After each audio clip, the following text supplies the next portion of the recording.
turn back time if I could find a way. Oh, do you like my Cher impression? Oh, I'm losing it. Anyway, so we're going to look at America in 1854. We're going to take a peek into the past. That's why I referenced that Cher song, because we're turning back time. It was a good one. Good one. So when Kirsten's family came to America, they fit all their belongings into 2 big trunks. If your family decided to move to another country, could you do that? I don't know if I could. How would you know what to bring with you? What would you leave behind? One of your relatives probably had to make decisions like these because there is a story like Kirsten's in nearly every American family. Because a lot of people came over from Europe, like your family did, my family. So I'm saying your in specifically relating to my students. So if you are not my student, then maybe yours didn't. But a lot of people came over from Europe, so they would have had to make this trip. I can't even imagine. My sweaters are so thick. How would I fit them all in a trunk? That's where my brain went. And all my books. Oh boy. Most people who live in the United States today had relatives who were immigrants. People who left their home country and moved to America to start a new life. They may have settled here more than 100 years ago, or they may have come more recently. Immigrants still come to the United States today, and you've probably heard a lot about that in the news. And we see immigrants from all over, so that's why America has so many different races in it. Many of the early immigrants came from countries where farmland was poor. People were starving because they could not grow enough food. Like Kirsten and her family, they came to America because they wanted new land and a chance for a better life. Immigrants who had already come to America wrote letters back home to their neighbors and relatives telling them that life in America was good. That land is rich, they wrote. The grass is so thick that in one day we can cut enough to feed a cow for a whole winter. They encouraged others to join them on the frontier in plains like Minnesota, where there was plenty of good land for anyone who was willing to work hard. And we can see that when we look at our resource maps all across America. You can see that there's different things that grow really well in different places. So the soil here is good. We have a lot of farms in our area. I mean, think of all the apples we picked in the fall, and think of what you might have on your farm. I mean, my dad always grew delicious chef's kiss tomatoes in our backyard because we could. People who decided to go to America could bring only their most important things with them. They filled their big trunks with clothes, blankets, tools, and food for the trip, so you need the essentials. My books and sweaters would probably not make it. They also packed things that would remind them of the people they loved and the places they left behind. Maybe a couple sweaters? I mean, they are warm. So here's a picture of an immigrant family. And you can see they're carrying a lot of their stuff on them. They're dressed in a lot of layers because if you're wearing it, you don't have to carry it.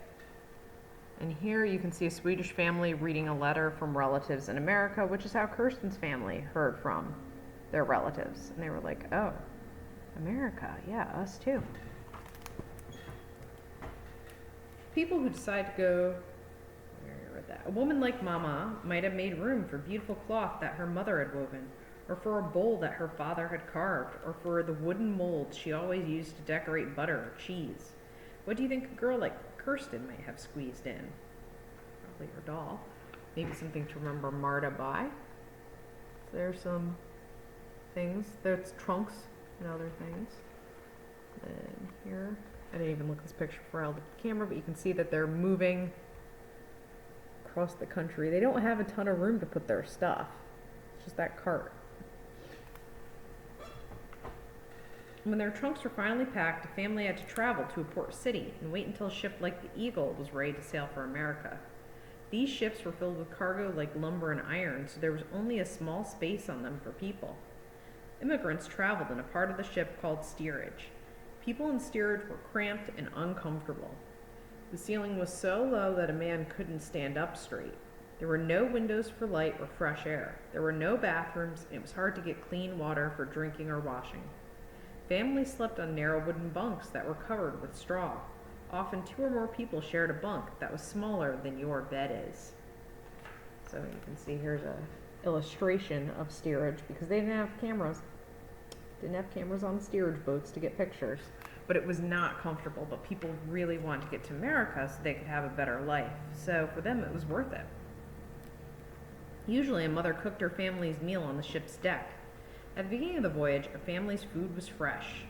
There were no refrigerators in 1854, so the food soon spoiled. Before the passengers reached land, even their salted meat was rotten and their bread was moldy. Still, they ate this food because it was all they had.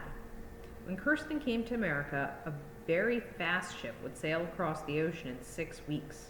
If the wind was bad, the trip would take much longer. Sometimes immigrants died in storms and shipwrecks on the way to America, and even with good weather, many passengers got seasick. Some of them got terrible diseases such as cholera. So 6 weeks, it's been not even 4 weeks since Christmas. So we're thinking back to maybe like Thanksgiving break. That's what happens when I don't move around, the lights turn off.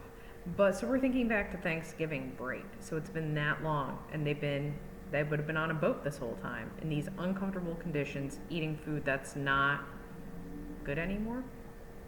So it's a lot of hardships they had to face. Once the immigrant family arrived safely in America, the dangers of the trip were not over. Most immigrants could not speak English, like what we've seen with Kirsten, and they did not have anyone to help them buy fresh food or train tickets for their trip to the frontier. Sometimes thieves robbed or cheated the immigrants, which remember Kirsten was very nervous about that. So here's Sweden up here, and this is the trip they would take, and then they land, and then they have to come all the way in. From New York. So that's the route Kirsten took in particular. Immigrating to America in 1854 was certainly dangerous, but it was exciting too. If Kirsten's family had stayed in Sweden, she would never have seen the ocean, or even a town more than 20 miles from the place she was born. Because they became immigrants, she traveled halfway around the world. She saw machines she had never dreamed of, like trains and paddle wheel boats. She saw busy cities like New York City and Chicago. She saw long stretches of open prairie and miles of rich farmland. And at the end of her journey, she had a new home and a new land with a life full of opportunity ahead of her. So that is just a peek into the past, so you can get a little bit better of an idea of where Kirsten came from and what she's gone through. Because that's not something that we've covered in class yet, and I don't know if you've covered it before you had me. Which I know was a dark, dark time in your life. But you know, it's all good now. So I will see you for our next book, which I think is Meet Molly. I know you did request Addie Learns a Lesson, so we'll see. But I'll see you soon.